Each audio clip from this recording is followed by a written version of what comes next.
गुरु के बताए हुए मार्ग पर चलने से 27 दिन में भक्त को मिले भगवान। तो जरूर जानिए कैसे। उत्तर प्रांत की कमलावती नगरी में गोपाल नाम का एक चरवाहा रहता था। वो पढ़ा लिखा नहीं था और उसने कथा वार्ता भी नहीं सुनी थी। दिन भर गायों को जंगल में चराया करता था। दोपहर को स्त्री छाक पहुंचा दिया करती थी। गोपाल सीधा सरल और निश्चिंत था। उसे राम राम जपने की आदत पड़ गई थी, सो उसका जप वो सुबह शाम थोड़ा बहुत कर लेता था।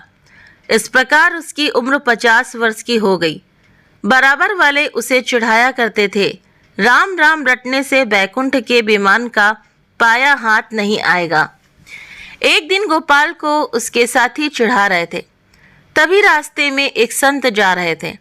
उन्होंने चिढ़ाने वालों से कहा, भाई तुम लोग बड़ी गलती कर रहे हो।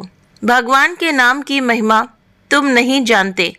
ये बूढ़ा चरवाहा यदि इसी प्रकार श्रद्धा से भगवान का नाम लेता रहेगा तो इसे संसार सागर से पार कर देने वाले गुरु अवश्य मिल जाएंगे। भगवान का नाम तो सारे पापों को तुरंत भस्म कर देता है। गोपाल को अब विश्वास हो गया, मुझे अवश्य गुरु मिलेंगे और उनकी कृपा से मैं भगवान के दर्शन कर सकूंगा। वो अब बराबर गुरुदेव की प्रतीक्षा करने लगा। वो सोचता, गुरु जी को मैं झट संत के बताए लक्षणों से पहचान लूंगा, उन्हें ताजा दूध पिलाऊंगा, वे मुझ पर राजी हो जाएंगे।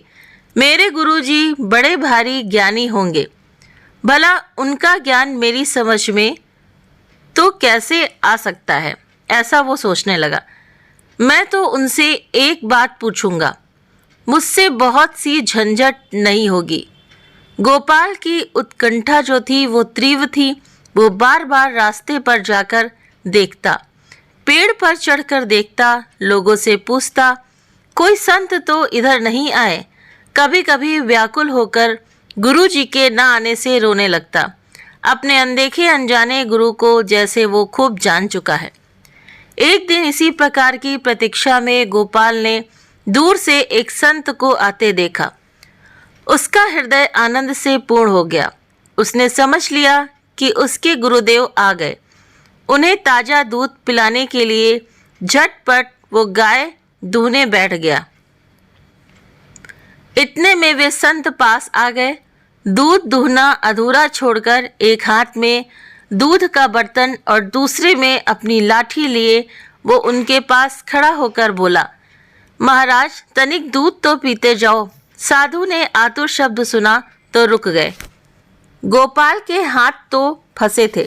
संत के सामने जाकर उसने मस्तक झुकाया और सरल भाव से बोला, लो ये दूध पी लो और मुझे उपदेश देकर कृतार्थ करो, मुझे भवसागर से पार कर दो। महाराज अब मैं तुम्हारे चरण नहीं छोड़ूंगा। दूध का बर्तन और लाठी एक ओर रखकर वो संत के चरणों से लिपट गया। उसके नेत्रों से झरझर आंसू गिरने लगे। संत एक बार तो ये सब देखकर चकित हो गए, फिर गोपाल के सरल भक्ति भाव को देखकर उन्हें बड़ी प्रसन्नता हुई। उन्होंने गोपाल से घर चलकर स्नान करके दीक्षा लेने को कहा। गोपाल बोला, महाराज मुझे तो वन में रहकर गाय चराना ही आता है, स्नान पूजा तो मैं जानता नहीं। घर भी कभी कभी जाता हूँ, मैं गंवार हूँ, मुझसे बहुत बातें सधेंगी भी नहीं, मैं तो उन्हें भूल ही जाऊंगा। मुझे तो आप कोई एक बात बतला दें और अभी यही बतला दें, मैं उसका पालन करूंगा। ऐसे भोले भक्त पर तो भगवान भी रीझ जाते हैं। संत ने मानसिक आसन शुद्धि आदि करके अपने कमंडल के जल से उस पर छींटा मारा और मंत्र देकर बोले, देखो अब तुम्हें जो कुछ खाना हो भगवान गोविंद का भोग लगाकर ही खाया करो। इसी एक साधन से तुम पर गोविंद भगवान की कृपा हो जाएगी। गोपाल ने पूछा, महाराज मैं आपकी आज्ञा का पालन तो करूंगा, पर गोविंद भगवान मुझे कहाँ मिलेंगे जो उन्हें रोज भोग लगाकर भोजन करूं। संत ने भगवान के स्वरूप का वर्णन करके कहा, भगवान तो सब जगह हैं, सबके भीतर हैं। तुम उनके रूप का ध्यान करके उन्हें पुकार लेना और उनको भोग लगाना। भूलना मत, उन्हें भोग लगाए बिना कोई पदार्थ मत खा लेना। यह उपदेश देकर गोपाल का दूध ग्रहण करके महात्मा जी चले गए। दोपहर को गोपाल की स्त्री आई और छाछ देकर चली गई। गोपाल को अब गुरु जी की बात स्मरण आई। एकांत में जाकर पत्ते पर रोटियां परोसकर तुलसी दल डालकर वे गोविंद भगवान का ध्यान करते हुए प्रार्थना करने लगे हैं। गोविंद, लो ये रोटियां रखी हैं, इनका भोग लगाओ। मेरे गुरुदेव कह गए हैं कि भगवान को भोग लगाकर जो प्रसादी बचे वही खाना। मुझे बहुत भूख लगी है, किंतु तुम्हारे भोग लगाए बिना मैं नहीं खाऊंगा। देर मत करो, जल्दी आकर भोग लगाओ। गोपाल प्रार्थना करते करते थक गया। संध्या हो गई पर गोविंद नहीं पधारे। जब भगवान ने भोग नहीं लगाया तब गोपाल कैसे खा ले। उसने क्या किया कि रोटियों को जंगल में फेंक दिया और गौशाला अपने लौट आया। गोपाल का शरीर उपवास से सूखता चला गया। इसी प्रकार 18 दिन बीत गए। खड़े होने में चक्कर आने लगा, आंखें गड्ढों में घुस गईं। स्त्री पुत्र घबराकर बार बार कारण पूछने लगे, पर गोपाल कुछ नहीं बताता। वो सोचता, एक दिन मरना तो है ही, गुरु महाराज की आज्ञा तोड़ने का पाप करके क्यों मरूं। मेरे गुरुदेव की आज्ञा तो सत्य ही है। यहाँ ना सही मरने पर परलोक में तो मुझे भगवान के दर्शन होंगे। उपवास को 9 दिन और बीत गए।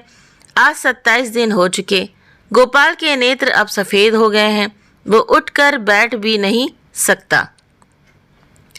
आज जब उसकी स्त्री छाछ लेकर आई तब गौशाला से जाना ही नहीं चाहती थी। उसे किसी प्रकार गोपाल ने घर भेजा। बड़ी कठिनता से छाछ परोसकर वो भूमि पर लेट गया। आज बैठा ना रह सका। उसे आज अंतिम प्रार्थना करनी है। वो जानता है कि कल फिर प्रार्थना करने को देह में प्राण नहीं रहेंगे। आज वो गोविंद भगवान को रोटी खाने के लिए हृदय के अंतिम बल से पुकार रहा है। ये क्या हुआ?